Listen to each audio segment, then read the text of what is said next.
അൽഹംദുലില്ലാ, മാഷാ അല്ലാഹ്. കാബ കാണാൻ എന്ത് ഭംഗിയാണല്ലേ. അൽഹംദുലില്ലാ. ഒരു കാര്യം പറയാനാണ്, അഥവാ നമ്മൾ തവാഫ് ചെയ്തുകൊണ്ടിരിക്കുന്ന സമയത്ത് ആർക്കെങ്കിലും ഉദു മുറിയുന്ന അവസ്ഥ ഉണ്ടായിക്കഴിഞ്ഞാൽ അവർക്ക് ഇത് കാബയാണെങ്കിൽ ഇതിന് നേരെ നോക്കിയാൽ മതി. ബാബു മലിക് ഫഹദ് എന്ന് കൊടുത്തിട്ടുണ്ട്. ഇവിടെ നിന്ന് ഇങ്ങനെ തിരിഞ്ഞു കഴിഞ്ഞാൽ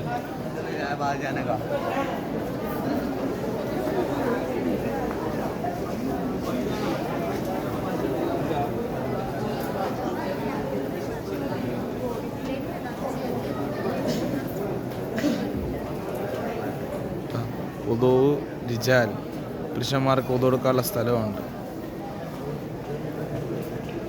അപ്പോൾ ആർക്കെങ്കിലും അങ്ങനെ ഒരു അവസ്ഥ ഉണ്ടാകുകയാണെങ്കിൽ ഈ ഒരു ഭാഗത്തേക്ക് വന്ന് ഉദു കൊടുക്കാവുന്നതാണ്.